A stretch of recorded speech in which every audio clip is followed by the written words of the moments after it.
ensemble dans la présence de notre Seigneur. La foi est quelque chose vraiment d'extraordinaire, parce que par la foi,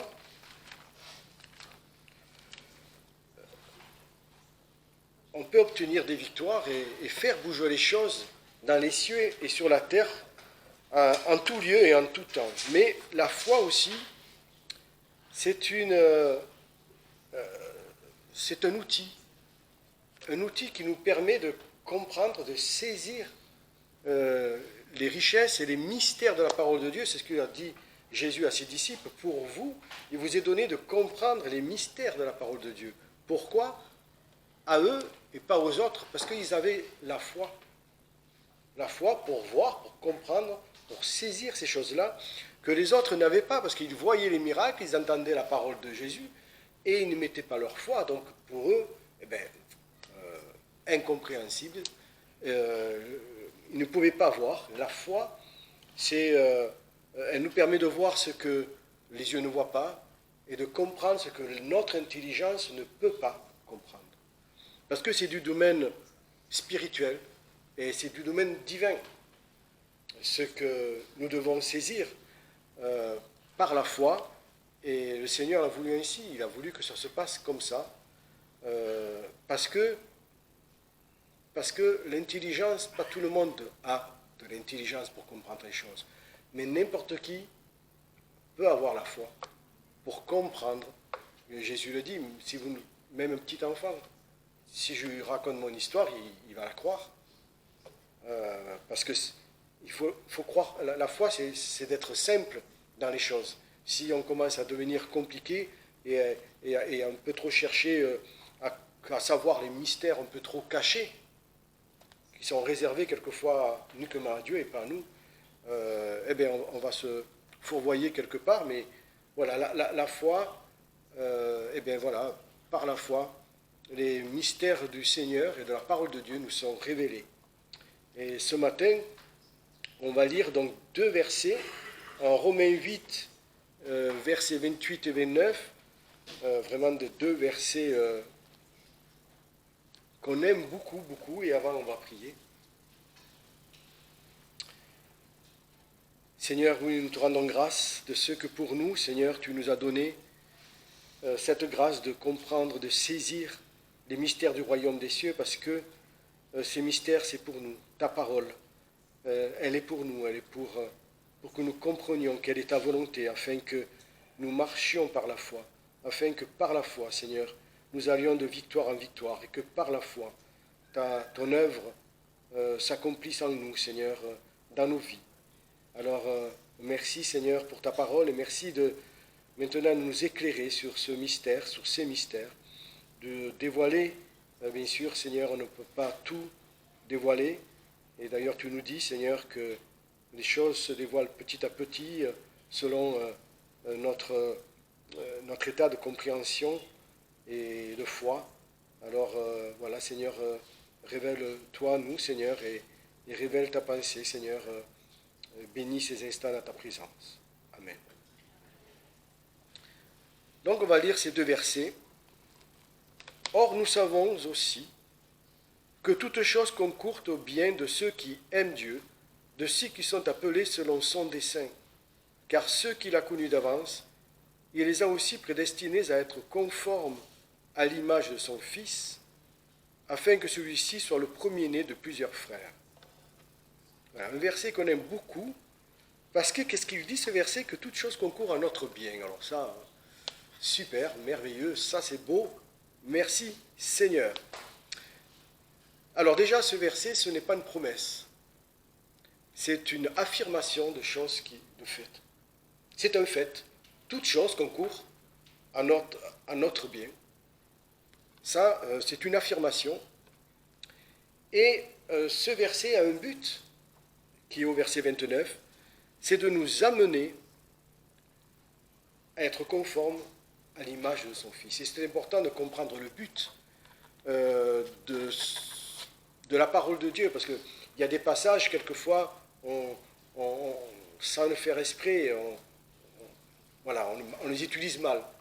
parce qu'en en fait, on ne voit pas trop bien, on les utilise à notre façon, parce que voilà, on a envie de voir ceci, mais il y a un but à toute chose, et là, le but, eh bien, c'est de nous rendre conformes. Ça aussi, on peut dire, c'est formidable de ressembler à Jésus-Christ.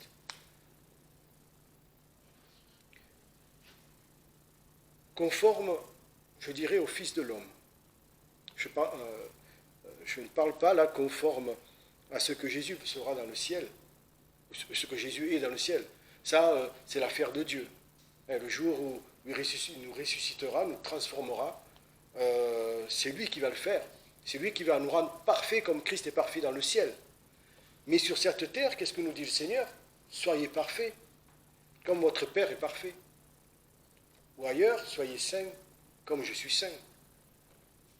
Aujourd'hui, sur cette terre. Donc là, le plan de Dieu pour nous, c'est eh bien de nous rendre conformes à son Fils Jésus-Christ et à son Fils terrestre. Voilà. Et bon, j'arrête là, mais on va y revenir parce que ce n'est pas forcément toujours comme on l'entend ou on le voit. Alors on va commencer, on va décortiquer donc ce verset.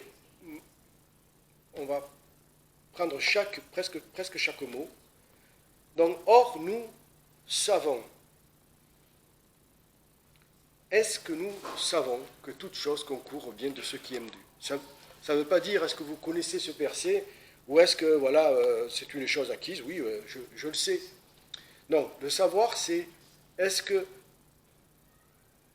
nous pouvons en témoigner? Est-ce que ce n'est pas seulement théorique, mais est-ce que c'est vrai et réel? Est-ce que dans notre vie, nous pouvons témoigner que, effectivement, je le sais, par ceci, par cela, à cause de ceci, à cause de cela, à cause de tout ce qui m'arrive, je peux dire, je sais que toute chose concourt au bien de ceux qui aiment Dieu. Et c'est ce que Paul dit, malgré tout ce on sait tout ce que Paul a vécu.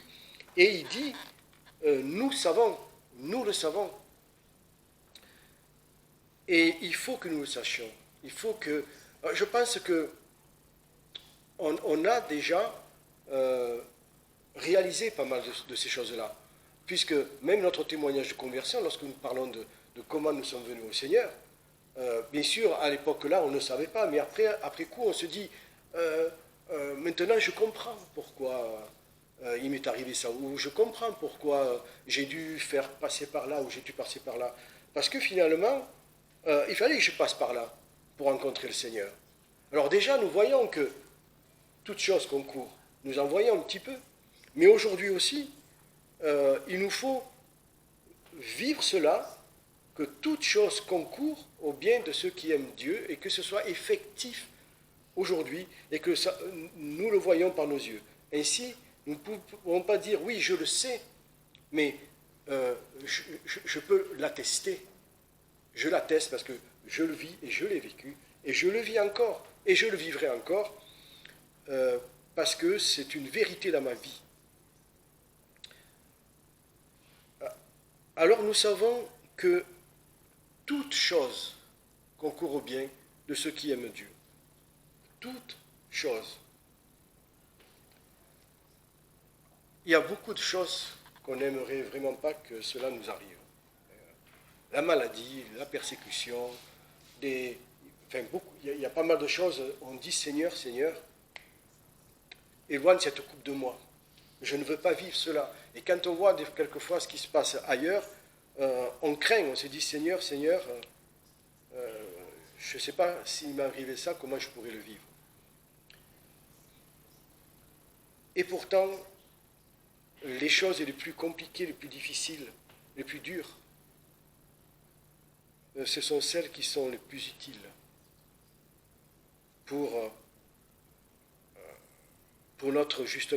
arriver à Christ.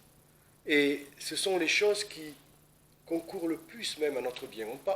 On regarde l'exemple, on peut parler de l'exemple de Paul, mais on prend l'exemple de Job. Voilà. Qu'est-ce qui lui est arrivé? Est-ce que, finalement, ce qui lui est arrivé, est-ce que c'est pour son bien? À la fin, oui. Oui, c'était pour son bien.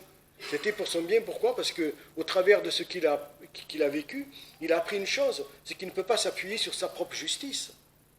Il disait à Dieu, mais je n'ai rien fait de mal, même je faisais plus que ce que, s'il y avait eu une loi à son époque, que ce que la loi me disait. Je faisais des sacrifices même pour mes... Enfin voilà, tout était impeccable et Dieu l'attestait. Oui, tout était impeccable. C'est ce qu'il disait.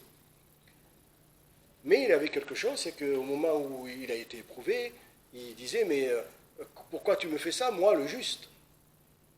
Et Dieu lui a montré que non, tu n'es pas juste. Que ta justice, c'est moi. Et il a après confessé, Christ Dieu est mon rédempteur. Et, enfin, mon rédempteur, comme il a dit, Dieu est, voilà, mon rédempteur vivant, c'est ça, tout à fait. Et ensuite, il a reçu, il a été béni derrière. Mais oui, même les choses difficiles et terribles concourent à notre bien. Et c'est important de regarder les choses comme ça parce que quelquefois on craint. Quelquefois on regarde l'actualité, les décisions du gouvernement, les décisions dans le monde, ce qui se passe. Aujourd'hui, beaucoup de gens sont inquiets par rapport à la guerre, par rapport à plein de choses, même aux décisions politiques qui vont se passer. Et il y a de la crainte sur ce qui va se passer, comment les années vont se dérouler, de plus en plus avec la dette, etc. Le monde peut être inquiet, mais le Seigneur nous dit de ne pas promener des regards inquiets. Pourquoi? Parce que même ça concourt au bien. Parce qu'il est écrit, toute chose concourt à notre bien. Même dans le passé, quand il dit toute chose, ce n'est pas les choses du moment, mais c'est aussi les choses du passé. Tout ce qui est derrière, tout ce qui est aujourd'hui, tout ce qui est devant nous, tout ça concourt au bien de ceux qui aiment Dieu. Il faut en avoir vraiment conscience. Parce que si on vit, si on regarde les choses comme ça, finalement, par la foi, eh bien, on ne va pas craindre. Et on va avoir la force d'avancer et la capacité de marcher avec le Seigneur sans crainte de ce qui se passe autour de nous. Même dans les cieux, même ce qui se passe dans les cieux, puisque toute chose. L'affaire de Job a commencé dans les cieux. Et beaucoup de choses, et peut-être même toutes choses, je ne parle pas de Dieu, mais se passe dans les cieux. C'est vrai, Dieu a un dessein, mais il se passe des combats dans les cieux. L'ennemi est là, il veut tout faire pour tout faire capoter. Mais même lui, il fait partie de ces choses.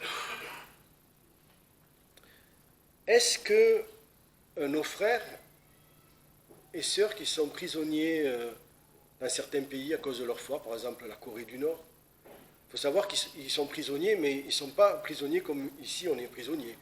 Déjà, tous ceux qui les entourent, que ce soit les autres prisonniers et ceux qui les gardent, tous les détestent, les haïssent. Ils regardent les chrétiens comme des ennemis.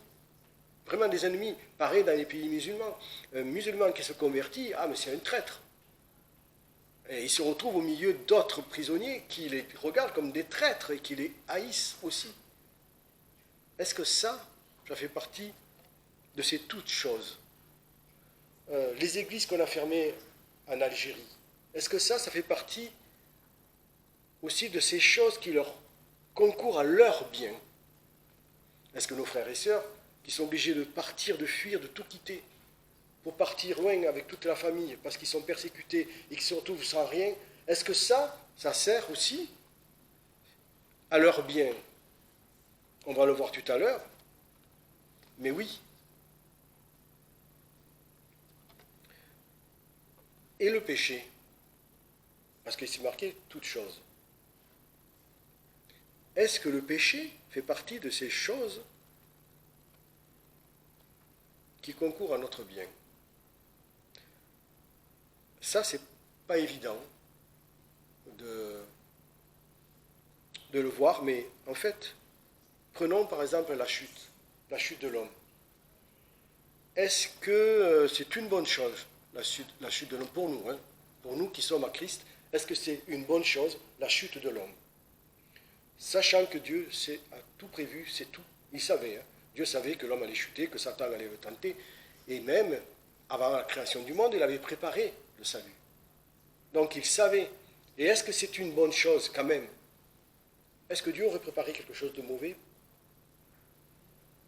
Non, parce que notre position en Christ, elle est largement supérieure à la position de l'homme dans le jardin d'Éden. Nous étions inférieurs aux anges. En Christ, les anges sont nos serviteurs. En Christ, Dieu habite en nous, chose que les anges n'ont pas. En Christ, nous jugerons les anges déchus. Donc notre position en Christ est largement supérieure. Donc finalement, la chute a été profitable à notre salut et à notre position aujourd'hui. Est-ce que nos péchés passés sont inclus dans toute chose? La loi est bonne. Qu'a produit la loi? Elle a révélé le péché. Pourquoi? Parce que le péché nous a amenés à quoi? À considérer notre état devant Dieu et à venir à la croix de Christ. Si nous n'avions pas, et malheureusement, beaucoup dans le monde c'est comme ça, si nous n'avions pas connaissance de notre état et de notre péché, nous n'aurions pas besoin d'un sauveur. Pourquoi faire? Mais c'est parce que nous étions dans cet état-là, donc nos péchés aussi nous ont conduits avec la loi à la grâce. Elles ont concouru, eux aussi ont concouru à notre bien. Mais aujourd'hui, en Christ, est-ce que le péché fait partie de ces choses-là? Bien, aujourd'hui, non. Pourquoi? Parce que pour Dieu, en Christ, il n'y a pas de péché. La question ne se pose même pas. Nous sommes morts à la croix. Nos péchés ont été ensevelis à la croix. Pour Dieu, la question du péché, c'est terminé. C'est du passé, c'est fini. Moi, je vois Christ en vous et pour moi, il n'y a pas de péché.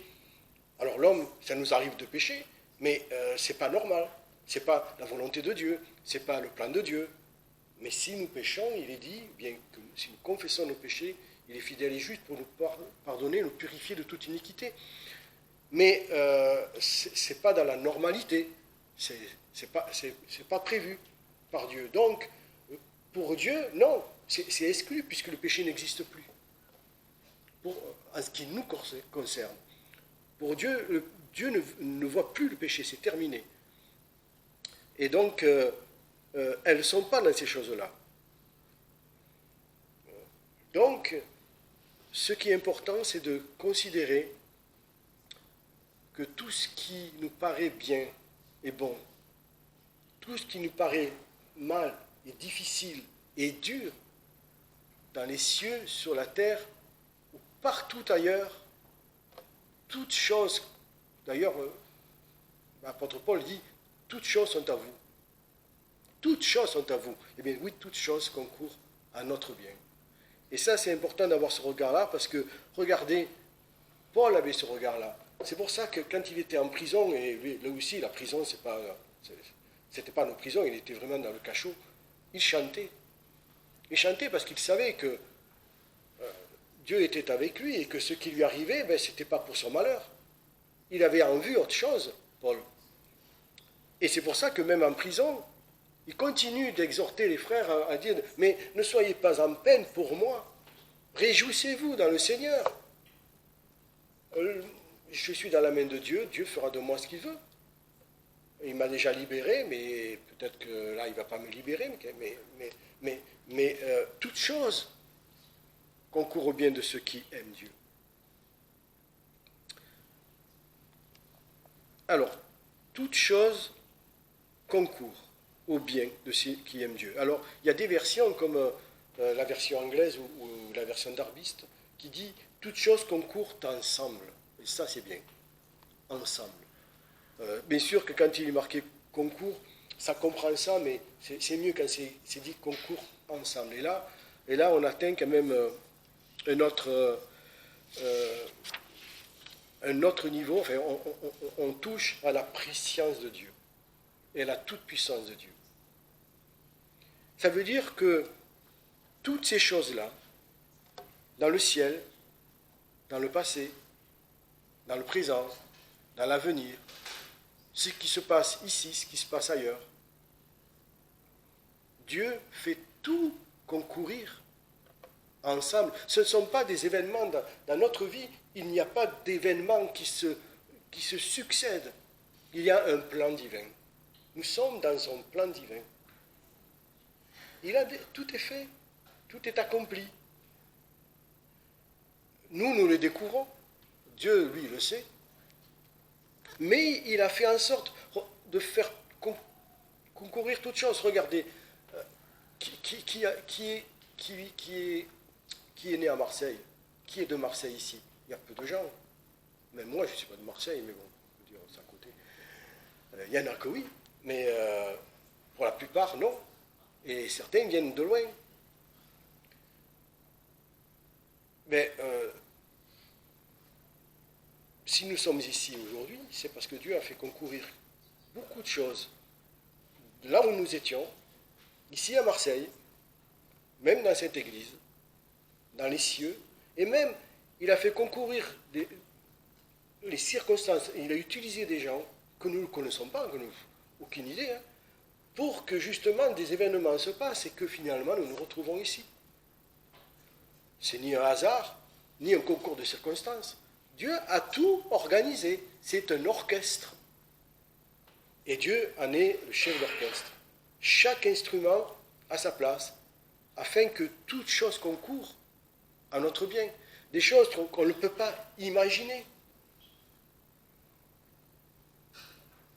Eh bien, vraiment, quand on regarde à la fois que toutes choses concourent ensemble à notre bien, qu'on le regarde avec les yeux de la foi, on se sent tellement petit, on se dit, mais c'est trop grand, c'est trop haut, c'est trop incompréhensible pour moi, comme Paul a dit, aux profondeurs de la richesse, de la sagesse, de la connaissance de Dieu. Ces voies sont incompréhensibles et ces jugements insondables. Ces voies sont incompréhensibles. C'est trop grand pour nous, c'est trop immense. Et pourtant, on se sent tellement petit, mais à la fois, tout ça démontre quoi?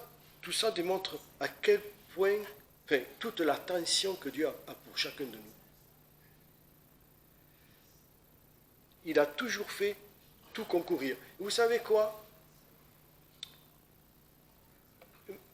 Même tous ces personnages que nous avons dans la parole, toute l'histoire de la Bible, c'est pour nous. Il a fait concourir tout ça pour nous. Ces gens-là qui ont vécu des choses dans le passé, c'est encore pour nous aujourd'hui.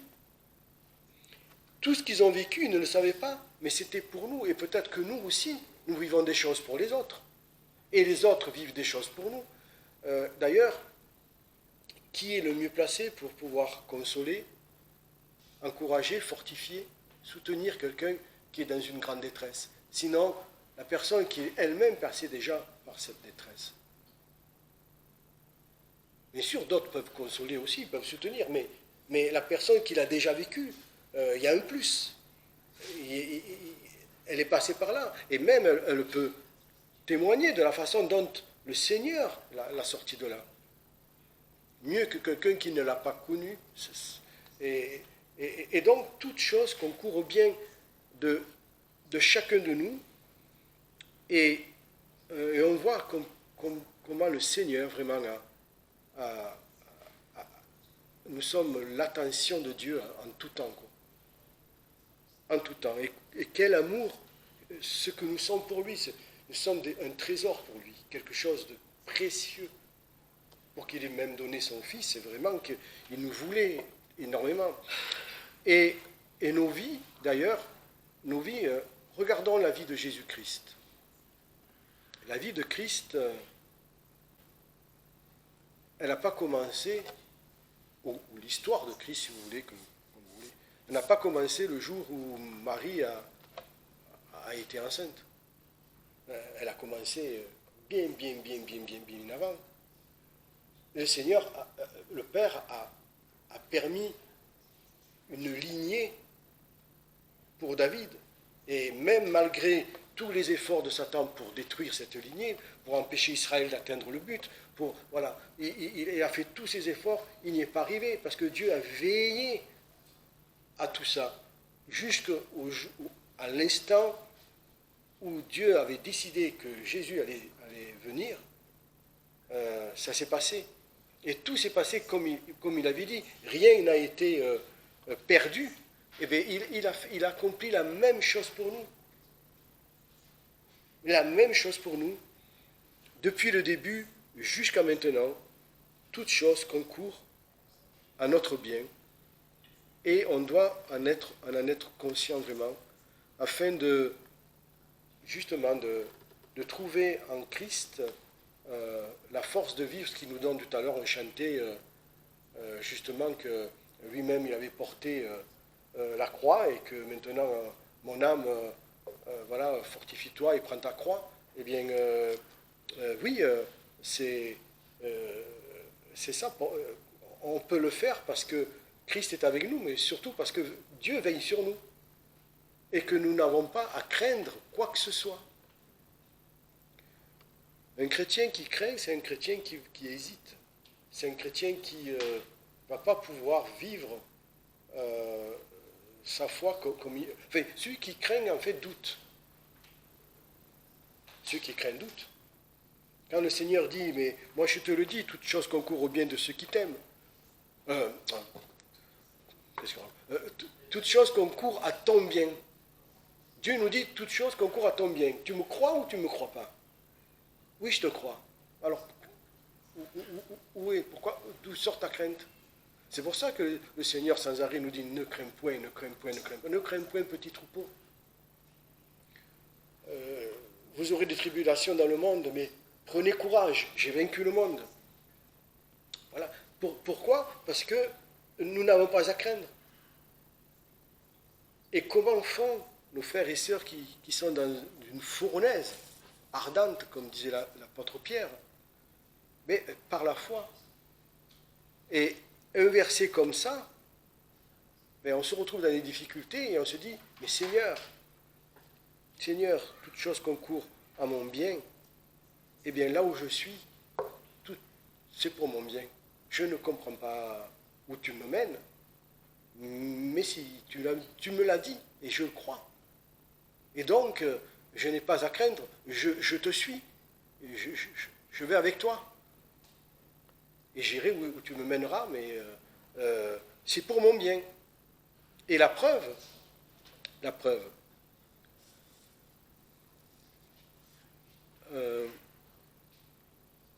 disons Matthieu chapitre 5, je ne me trompe pas. C'est bizarre, je croyais l'avoir noté, mais Matthieu 5, verset 11. Matthieu 5, verset 11. Voilà. Vous serez heureux lorsqu'à cause de moi on vous dira des injures, qu'on vous persécutera et qu'on dira faussement contre vous toutes sortes de mal. Réjouissez-vous et tressaillez de joie, parce que votre récompense sera grande dans les cieux, car on a ainsi persécuté les prophètes qui ont été avant nous. Alors là, je rentre dans l'autre point, c'est toutes choses concourent ensemble à notre bien. Et c'est le mot bien. Est-ce qu'on a la même notion de bien que Dieu a? Est-ce que pour nous, quelque chose de bien, c'est quelque chose de bon qui nous arrive? Voilà, j'ai été guéri, merci Seigneur, on se réjouit. Voilà, je suis sorti de l'épreuve, merci Seigneur. Est-ce que c'est ça, forcément, que Dieu a en tête quand il dit « votre bien, c'est quoi ?» Eh bien, on vient de lire « réjouissez-vous dans la persécution ». Parce que il y a de grandes choses dans le ciel. En Christ, nous n'avons pas les mêmes promesses et les mêmes bénédictions que dans l'Ancienne Alliance. L'Ancienne Alliance était terrestre, donc évidemment, les richesses, et le terrain, la famille, tout ça, c'était les bénédictions de Dieu. Et pour nous, les bénédictions de Dieu, elles ne sont pas... le plus important n'est pas le terrestre. Il y a des bénédictions. La paix et la joie de Christ, ce sont des bénédictions. La communion avec Dieu, l'Esprit qui nous conduit, la consolation. Il y a des bénédictions. L'Église, sa parole, sa présence. Il y a des bénédictions pour maintenant. Mais quand Dieu dit c'est pour votre bien, il a en vue quoi? Il a en vue les richesses. Il veut nous amener, regardez la vie de Christ. Il veut nous rendre conformes à Christ. Regardons la vie de Christ. Si on veut être conforme à Christ, Christ disait, les animaux ont des tanières et des nids, moi je n'ai même pas de quoi reposer ma tête. Voilà. Et nous réclamons un toit, nous réclamons pas mal de choses. Légitimes, pourquoi pas, on le demande au Seigneur. Mais quel est le plan de Dieu pour chacun de nous? Nous rendre conformes à Christ, ça veut dire quoi? Ça veut dire que Christ n'a rien cherché sur cette terre. Il n'a rien cherché pour lui-même. Et tout ce que Dieu nous donne, nous devons le recevoir comme une grâce et une bénédiction. Parce que c'est pour notre bien. Et Christ a eu ses souffrances, mais qu'est-ce qu'il est dit il faut que je retrouve le passage. Voilà. Qu'est-ce qu'il est dit par rapport à Christ? Philippiens 2, versets 8 et 9.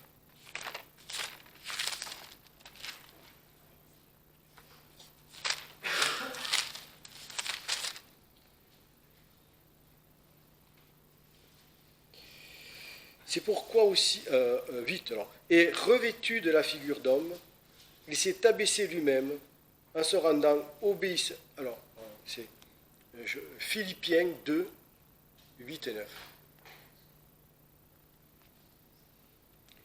Et revêtu de la figure d'homme, il s'est abaissé lui-même en se rendant obéissant jusqu'à la mort, même jusqu'à la mort de la croix. C'est pourquoi aussi Dieu l'a souverainement élevé et lui a donné un nom qui est au-dessus de tout nom. N'oublions pas le dessein et le but de ce verset. Or, nous savons aussi que toute chose concourt au bien de ceux qui aiment Dieu. Le but, c'est de nous amener à la ressemblance de Christ. Et donc, les difficultés, les épreuves, ce que vivent nos frères et sœurs dans le monde et les souffrances, c'est pour leur bien, parce qu'ils en recevront de grandes récompenses dans les cieux. Et pour nous, est-ce que nous aussi, nous recevrons de grandes récompenses dans les cieux? Le Seigneur aussi nous dit, nous aussi, parce qu'en fait, il donne à chacun selon son dessein. Et il ne dit pas, toi, je veux moins te bénir que l'autre, c'est pour ça que lui, je donne des épreuves, à toi, je n'en donne pas. C'est pas l'idée de Dieu. L'idée, c'est tout simplement, avec ce que je te donne à vivre, et avec ma parole, par la foi, marche. Sois fidèle jusqu'au bout. Si nous aussi, nous ne souffrons pas les choses des autres, bien qu'il y a certaines souffrances quand même, nous aurons notre récompense parce que c'est le but de Dieu pour nous. Et les récompenses, elles seront à la hauteur de notre marche, de notre fidélité et de notre foi dans ce que le Seigneur nous a confié.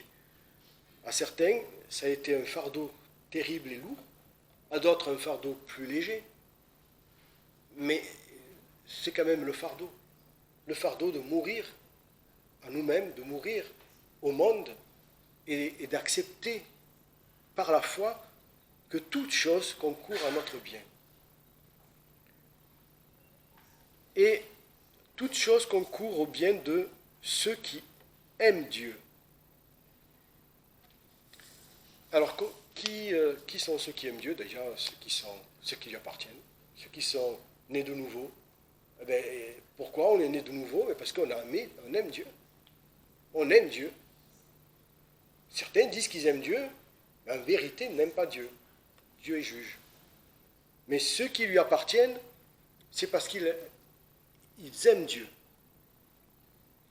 Donc, c'est une parole pour ceux qui sont en Christ, premièrement. Ensuite, qu'est-ce que c'est aimer Dieu? Et Jésus nous l'a dit, celui qui garde mes commandements aime Dieu.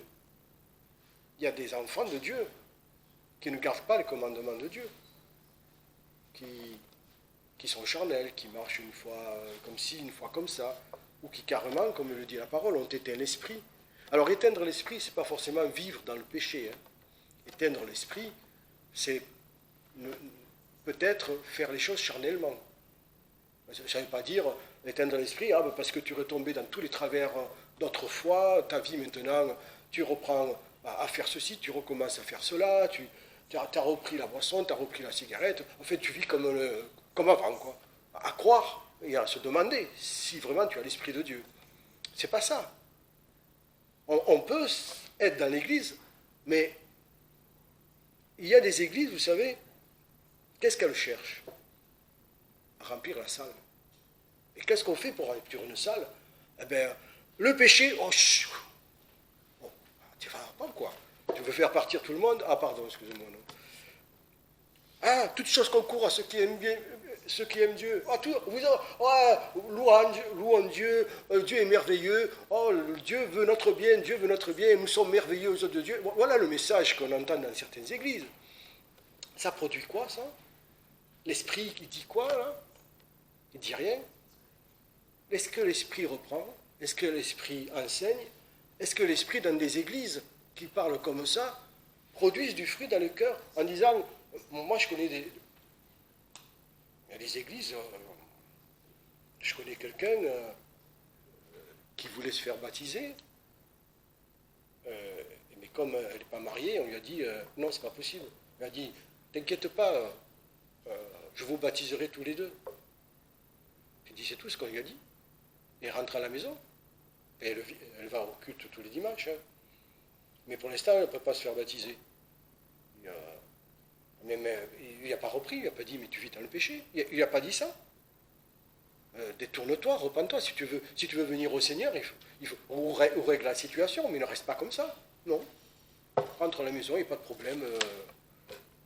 Et un jour, je vous baptiserai tous les deux. J'ai dit, mais comment elle n'a pas été reprise? Non, il y a des églises où, si on commence à parler de certaines choses, on se retrouve 4, 5 ou 6. Hein. Moi, non, moi, je suis une belle église. Hein. Voilà, là, l'esprit, eh bien, il est endormi totalement. Hein. On a éteint l'esprit. Il n'y a plus rien qui sort. Donc, pour dire, ce n'est pas forcément tomber dans les grands péchés du monde, c'est tout simplement éteindre le message de Christ et atténuer la parole pour embellir, voilà, et tout le monde est content de venir à l'écoute, puisqu'on nous dit que du bien et qu'on se réjouit, et voilà, on chante et on s'amuse et on rigole, et la vie est belle, quoi, voilà. Bon, ailleurs aussi, ça se fait, mais les gens se flattent, quoi. Donc, eh bien, pour tous ceux qui n'obéissent pas à Christ, cette parole, eh bien, comment ils vont la vivre? Comment ils vont dire, mais toute chose concourt, mais non, désolé, vu ta vie, il y a peut-être certaines choses, mais pas toutes. Il y a des choses qui ne concourent pas à ton bien, parce que finalement, tu vis une vie qui n'est pas par la foi. C'est une vie qui n'honore pas Dieu. Tu ne sers pas le Seigneur, tu vis une vie tranquille, peinard, comme certaines églises. On est chrétien que le dimanche matin pendant 2 heures. Et après, le reste du monde, le reste du temps, on vit simplement, ordinairement, comme les autres vivraient. On ne parle pas du Seigneur parce que ça dérangeait les gens, etc. On vit sa vie tranquille. Non, comment on peut voir que c'est toute chose concourt au bien si on n'a pas les yeux de la foi, c'est-à-dire qu'on marche par la foi, dans l'obéissance, dans la volonté de Dieu. ça va être peut-être difficile. C'est vrai que l'apôtre dit, celui qui veut marcher selon la piété sera persécuté. Ça sera peut-être plus difficile. Peut-être qu'on va recevoir des insultes, des menaces, voilà, qu'on va nous faire des crasseries, même au travail peut-être. Mais il y en a, je connais, il y a des gens qui sont au travail, c'est pas facile parce qu'ils ont osé dire qu'ils étaient chrétiens. Donc, mais ça sert à notre bien. On en recevra la récompense. Si ce n'est pas maintenant, ça sera plus tard, mais on en recevra la récompense. Donc, qui aime Dieu, en fait, ce verset nous pousse aussi à vraiment marcher droit dans le Seigneur et à vivre les choses par la foi et à ne pas les craindre, justement. Parce que quand on ne marche pas avec le Seigneur, c'est parce qu'on désire des choses ou on craint des choses. Et par la foi, qu'est-ce qu'on désire? Quelqu'un qui aime Dieu et qui ne marche pas à la foi, son souhait c'est de ressembler à Christ quand même. Il n'y a pas plus beau pour lui, hein, enfin pour elle, pour cette personne. Il n'y a pas plus beau que de ressembler à Christ. Le caractère du Christ, l'amour de Christ, la communion avec le Père comme Christ l'a eu. C'est tout ce qu'on a envie, tout ce qu'on voudrait pour nous. Même si on s'en sent tellement loin. Cependant, c'est notre cœur, notre âme aspire à ça, malgré nos faiblesses. Donc oui, ce verset même nous exhorte à marcher fidèlement en Christ et à aspirer à toutes ces belles choses. Voilà. Et puis, le dernier point, bon, très rapide parce qu'on l'a déjà vu, c'est selon son dessein. Et selon son dessein, ça parle bien que Dieu a tout préparé d'avance. Tout est prêt. Dès le départ jusqu'à la fin, c'était son dessein que nous rentrions dans la grâce, c'est son dessein que nous vivions la vie que nous vivons, c'est son dessein que nous soyons sanctifiés et glorifiés en Christ, c'est ce qu'il est dit après. À ceux qu'il a connus d'avance, il les a prédestinés à être conformes à l'image de son Fils, afin que celui-ci soit le premier-né de plusieurs. À ceux qu'il a prédestinés, donc au verset 30, il les a aussi appelés. Ceux qu'il a appelés, il les a aussi justifiés. Et ceux qu'il a justifiés, les a aussi glorifiés. Voilà. Tout ça, c'est le dessein de Christ pour nous, du Père pour nous. Et donc tout ça, ce verset, or, nous savons aussi que toute chose concourt au bien de ceux qui aiment Dieu et de ceux qui sont appelés selon son dessein. Voilà. Que vraiment nous ne craignons point, nous ne promenons point nos regards inquiets sur ce qui se passe dans le monde autour de nous, les événements qui vont avoir lieu, même les événements de notre propre vie, les petits désagréments quelquefois de notre propre vie. Et ne le regardons pas comme avec une crainte en disant « Oula, qu'est-ce qui m'arrive encore ?» Non. Seigneur, voilà, conduis-moi surtout dans ta paix, garde-moi dans ta paix. Et voilà que mes yeux ne s'inquiètent pas, que mon âme ne s'inquiète pas, parce que tout est prévu, tout est accompli, et moi ce qu'il faut c'est que je te suive au travers de cette histoire-là qui m'arrive, et que le Seigneur nous conduise et nous bénisse. Merci.